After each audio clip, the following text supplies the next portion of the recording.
picture a 22-year-old today. Um, they were, raised on this constant diet of short-form video, right? Right, They absolutely. constantly wear those noise-canceling AirPods, Yeah. and their whole musical world is just like perfectly pitch-corrected, completely algorithmically customized pop music. Completely tailored to them, yeah. Exactly. But now watch what happens when they hear the raw, crackling, smoke-stained voice of like a 1970s outlaw country singer for the very first time. Oh, it's fascinating. They freeze. Like they often physically lean closer to the speaker. And sometimes, they even get visibly emotional. They're just completely captivated by a sound from an era that they never even lived through. And what's really wild is they are experiencing this discovery in the most modern environment possible, right? Right. Through YouTube reaction videos. I mean, they are separated by a half century from the moment those records were originally pressed. Yeah, 50 years. Exactly. They have zero nostalgia for the 1970s. None. Yet somehow the music is just cutting through all the digital noise and hitting them on a really profound, visceral level. It really is. And, that specific phenomenon, that's the beating heart of the document we are exploring today. Yes. We are doing a deep dive into this brilliant cultural analysis called the Backseat Generation, Outlaw Country and Shared American Memory. It's a great piece. It really is. Mm. And our mission today for this deep dive is to figure out how this gritty, unpolished genre of music Yeah. served as arguably the last great shared American soundtrack. And of course, why modern listeners who have absolutely no connection to that era are suddenly just craving it. Right. And to truly understand that modern obsession, the source challenges us to first look backward. Okay, let's unpack this. Look backward how? Well, we really have to examine how completely our mechanics of media consumption have inverted over the years. Oh, inverted. I like that word for it. Yeah, because today we've engineered our own private, totally impenetrable universes. You open up a streaming app and the algorithm just serves you this perfectly curated bubble. Right. It's tailored to like your heart rate and your exact mood at 2 o'clock on a Tuesday afternoon. Exactly. But think about your own phone right now. You are entirely in control of it. Totally. A 10-year-old riding in the back of an SUV today is likely, watching a tablet with headphones on. They are completely insulated from whatever podcast or playlist their parents are listening to in the front seat. Yeah, they're in their own little world. But the source sets up this incredibly vivid contrast for Generation X. Because for them, the quote-unquote algorithm was whatever mom and dad shoved into the tape deck. Right? Yeah, so whatever was tuned in on the family radio. Exactly. It was just, well, it's basically an auditory dictatorship. That's a perfect way to put it. You didn't choose the music. You inherited it. Right. And the physical environment of that era, I mean, it's really central to understanding why those songs embedded themselves so deeply into the generational psyche. Because kids were just a captive audience. Completely captive. They're sitting in the back of a station wagon or pickup truck. There were no screens to look at, no phones to scroll. Right. They were just like staring out the window at telephone poles flying by. Just endless telephone poles. Yeah, trying to spot a cow or looking at distant water towers or just watching the rain streak across the glass. And it goes much deeper than just passing the time, though. The author explains that it's actually a form of involuntary memory encoding. Oh, wow. Involuntary memory encoding. Yeah. Because when you are passively absorbing a visual environment for hours on end, your brain is actually highly receptive. Oh, I see. The music playing through those cheap car speakers wasn't just background noise. It became the temporal anchor for the visual of the telephone poles and like the specific smells of the car. So it's almost Pavlovian then. It is entirely Pavlovian. The source points out that decades later, a Gen X listener can hear the opening guitar lick of a classic track, and they don't just remember the melody. Right. It triggers like a total temporal displacement. Exactly. Like it brings back the sharp smell of a hot vinyl car seat baking in the sun, or it evokes the Texas heat blowing through a cracked window. Yes. The sensory details are huge. Or even just the image of dad driving with one arm hanging out the truck window, smoking a cigarette while mom navigates with one of those giant folding paper maps. Right. The music became permanently attached to family, to travel, to that really specific bittersweet feeling of a Sunday evening driving back home as the sun goes down. Yeah, that Sunday evening feeling. It wasn't merely a playlist. It was the involuntary soundtrack to their coming of age, deeply intertwined with their core memories. But wait, if they were literally strapped in with nowhere to go, they had no choice but to actually listen to the lyrics, right? Right. They couldn't just tune it out completely. Which really makes me wonder about how these songs were constructed mechanically. Because, I mean, if you listen to classic outlaw country right now, the lyrics are strikingly direct. Very direct. And to a modern ear, accustomed to really dense, layered pop production or complex lyrical puzzles, these 70s country songs sound incredibly simple. They do. So I have to play devil's advocate for a second here. Is this simplicity actually just a lack of sophistication? Like, are they just basic? I wouldn't call it a lack of sophistication at all. Actually, what's fascinating here is that the simplicity is an intentional mechanism. Oh, really? Yeah, and it's precisely what makes the song so profound. Outlaw Country operated on the mechanics of centuries-old oral storytelling traditions. Okay. Oral storytelling. Right. Modern pop songs, they often rush to the chorus within 30 seconds to beat the streaming skip rate, you know? Oh, yeah. Got to hook them immediately or they swipe. Exactly. But these songs unfolded patiently. They invited you to really sit down and listen to a complete narrative arc. So it's the difference between, like, reading a quick tweet and settling in for a short story. That is a great way to frame it. Take an artist like Willie Nelson, for example. When he wrote, he was essentially writing novellas set to music. Wow, novella. Yeah. You are following characters, heroes, villains, wanderers, survivors from the very first verse through a real lived journey.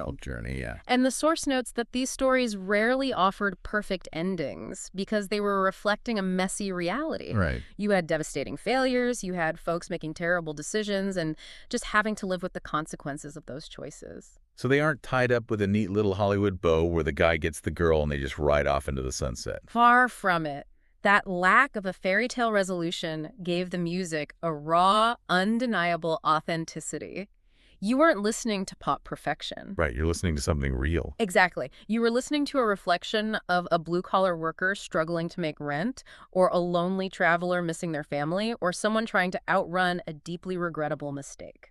And the document highlights this beautifully with specific themes, too. It does. Like, it points out how songs about missing home or losing someone weren't wrapped in abstract, complex metaphors that required, like, a literature degree to decode. No, not at all. Like when Willie Nelson and Waylon Jennings sing "Mamas Don't Let Your Babies Grow Up to Be Cowboys," they are laying out a very plain-spoken, slightly heartbreaking warning. Yeah, it's a very direct message. The lyric talks about how a cowboy ain't easy to love and he's harder to hold.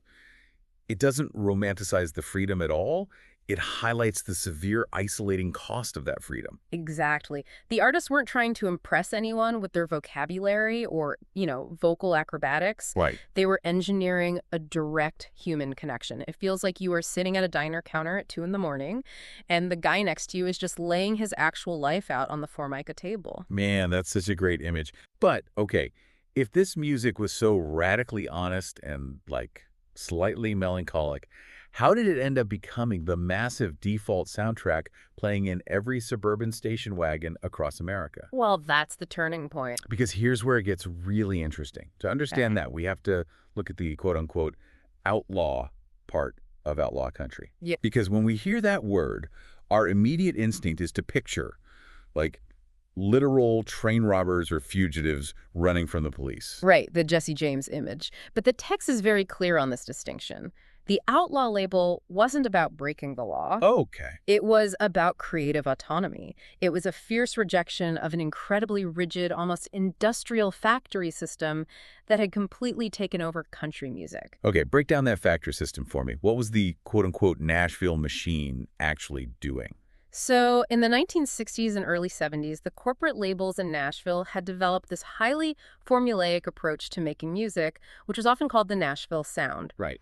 If you got a record deal, you did not bring your own gritty road band into the recording studio. Wait, really? You couldn't use your own band? No, absolutely not. The label assigned you their polished, in-house session musicians, and producers would often force artists to sing over these lush, sweet string arrangements. String arrangement in country music? Yes, complete with full orchestras and choirs of background singers. Oh, wow. So it's essentially country music, completely sanded down, polished up, and packaged for mass-market pop radio consumption. Exactly. They wanted the artists in, like, sparkly rhinestone suits, singing safe, polite songs. That's exactly it. The artists were treated merely as vocalists, not visionaries. Right. And artists like Waylon Jennings and Willie Nelson found that completely suffocating.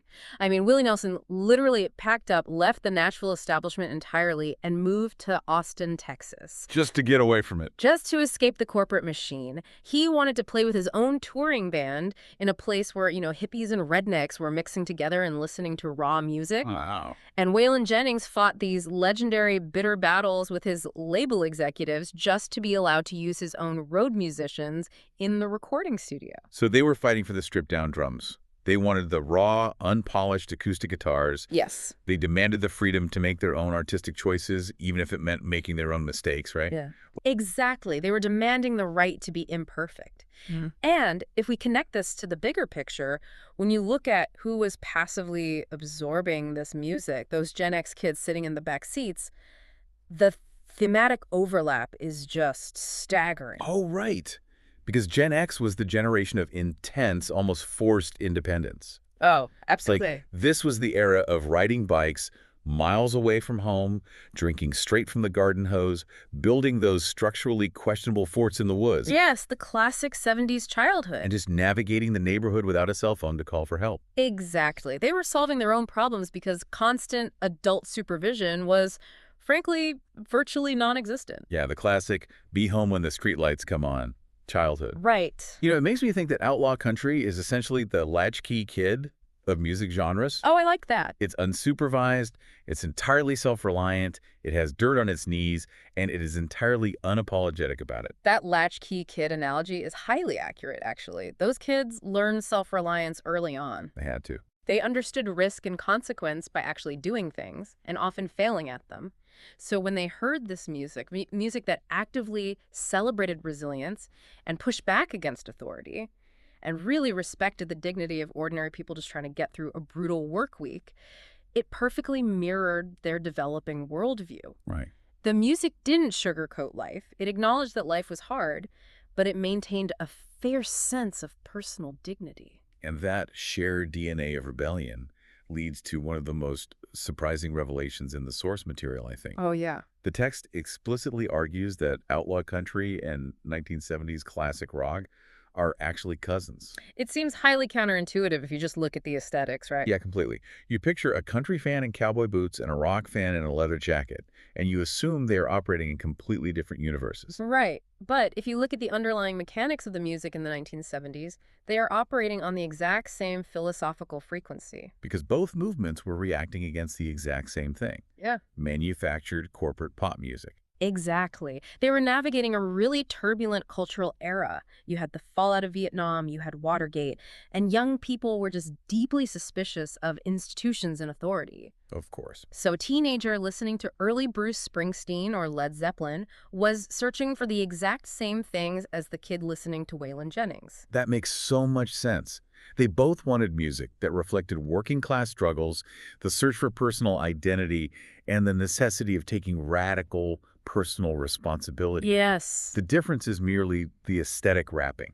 Like, it's the choice of instruments, a crying pedal steel guitar instead of Right. a heavily distorted electric guitar. Right, exactly. But the worldview.